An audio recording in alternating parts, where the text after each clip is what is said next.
Hi everybody! Welcome to week 4 for Humanities 103 Mythology. Here's a screenshot of the week 4 modules. The first thing I want to point out to you is that there is no discussion post this week. No discussion post, no peer responses. Instead, you actually have the culminating assignment for Unit 2, and I'll go over that in just a minute. You'll also see at the very top, it says Novel Analysis Project. Now, I want you to notice that it actually is due April 29th. And I'll explain why I'm showing it to you now. But just to make you aware that there are a couple of descriptions of major assignments in this week's module. You have 3 pantheons that I would like you to learn about. Indian pantheons and African pantheons are both videos. The Polynesian pantheons takes you to a really great website that I just found that I like a lot. So among all of those Polynesian pantheons, I'd like you to choose one to read about. So you can choose from among Hawaiian and Samoan and Maori. I mean, there are lots to choose from. So please choose one and read about all of the gods and goddesses from that pantheon. Before we move on, I just want to remind you or point out to you that really the key takeaway from this Unit 2 pantheons was the whole idea of what can we figure out about a culture, whether it's a very ancient culture or even a fairly contemporary culture, by looking at the deities that they not only worship, but the deities that they've invented, created. So thinking about oftentimes these family trees, the relationships among all of the deities or mythical characters, and each one of their supernatural individual abilities or powers, and what they offer to that culture. So what can we tell about a culture by looking at their pantheons? All right, we're going to take that one step further by having you invent your own pantheon. And that's what the Pantheon Project is. I love this assignment. I love reading these. This is so fun. It's in 2 parts. And the first part, you're going to create your own individual, custom-made personal pantheon just for you. That's based on your current physical, emotional, cognitive needs and desires. So a snapshot of who you are right now. And out of that whole area of who you are right now, what you need, what you want, and kind of maybe looking into the future of things that you're preparing for right now, I want you to identify 4 areas where you could use a little supernatural assistance right now. So let me give you an example. I'll use myself as an example. I live in Northern California. This is not fire season, but if this were just even a few months in the future, everything would be brown and crispy. We wouldn't have had rain for quite a while. We would be very, very conscious of being careful with any kind of flame, always looking at the weather reports because it's a constant threat of wildfire.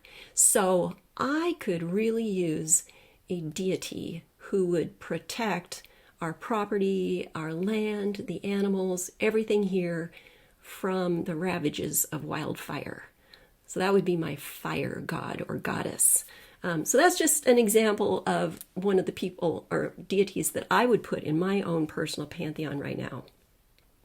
So when you've come up with those 4 areas, and I want you to identify those 4 areas, and then you're going to describe each of the deities that you create to address each of those 4 areas. So 4 areas, 4 deities. And you're going to write a detailed description of each deity that includes their name, their appearance, their accessories, their weapons, whatever they have to carry with them. Could even be, the cats that pull their chariot. Specific powers or talents or abilities that they have. And specifically, how are they going to help you in your life right now? And last, any rituals or celebrations that they require you to do. So you can see this is going to use a lot of imagination on your part. So this is a great time to just really open up your creativity and have some fun with this. Do not use any names or descriptions or references to any god, goddess, deity, mythical character that currently exists in any story. This is entirely original. Okay?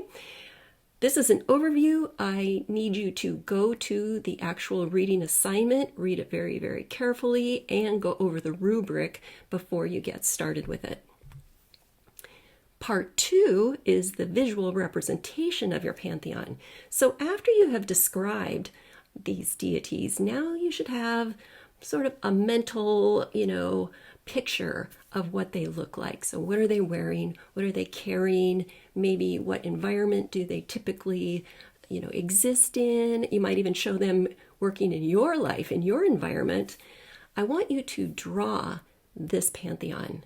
You can draw it, you can paint it, you can create digital versions. If you want to, cut out pictures out of a magazine. I don't care, but it has to be a clear visual representation of what you imagine your pantheon looks like. I also say dress up your friends, take pictures, whatever.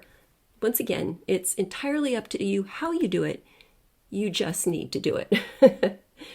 Then you will digitize or scan your visual, whatever, and attach it as a JPEG. So when you post your assignment, you're going to be submitting a doc or docx of your actual description and then a JPEG of your visual.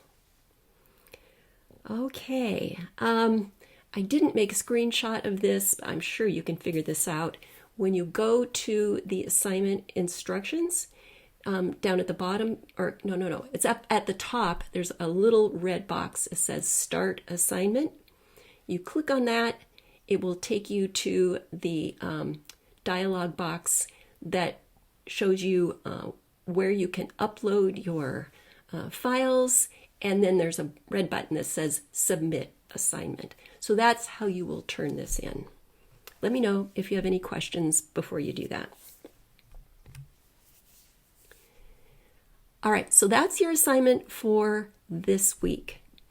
I wanted to introduce you to this semester-long project right now.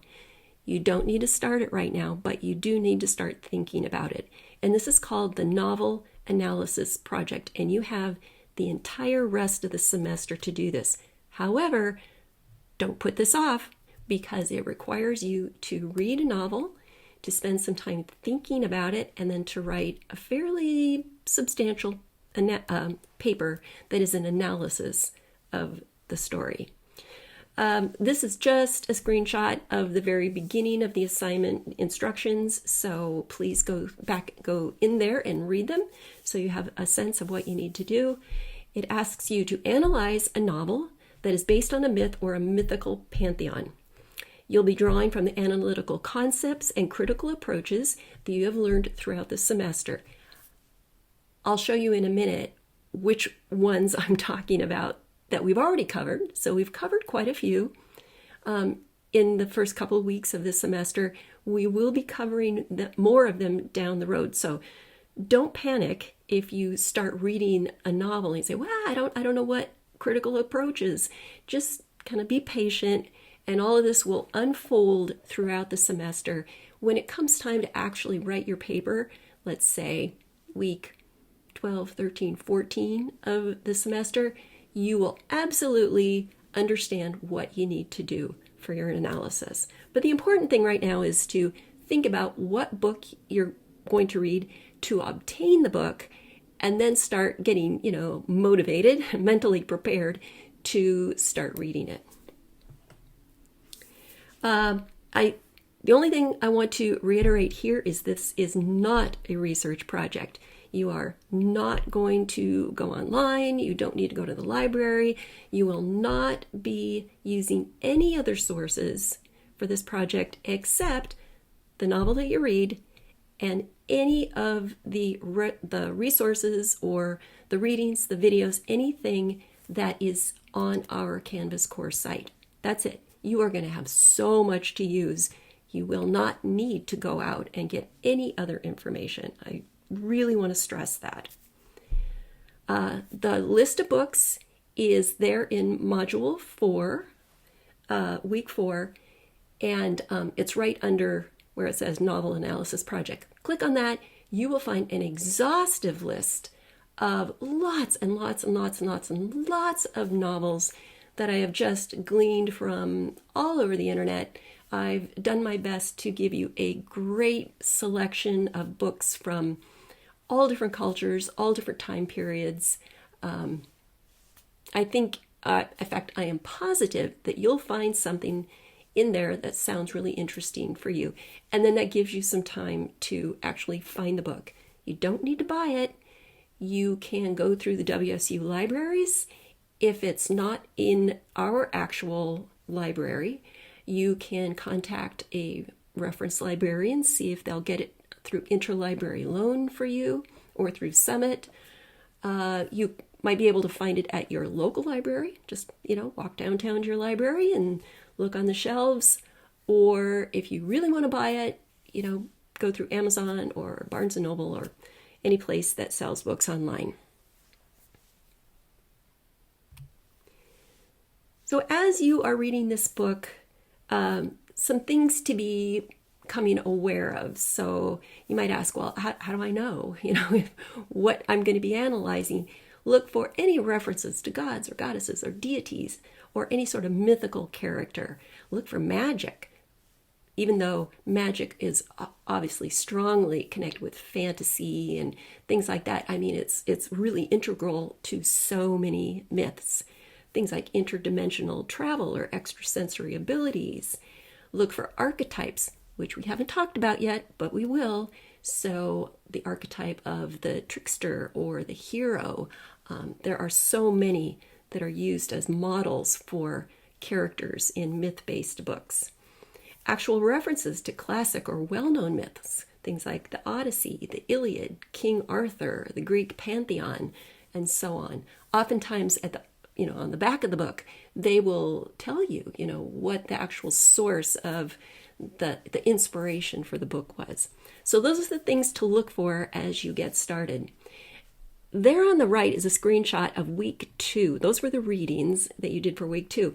And in those readings, especially the 19th century, the 20th century, and contemporary views of mythology, it summarizes some of the main thinkers of the scholars who have created the critical approaches that you can use to really dig into this book. So, as I said, no panic at all. You have all semester to do this, but don't put it off. Start looking through the list of books that you can choose from, maybe find one or two that look interesting to you, and start that process of locating the book for you to start reading. All right, this is a really fun assignment, and I have to tell you, last semester was the first time that I gave this assignment, and the comments I loved so much.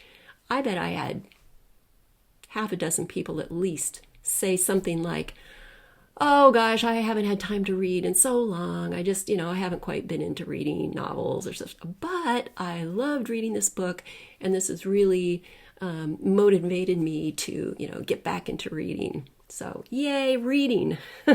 Have fun with this assignment. If you have any questions, of course,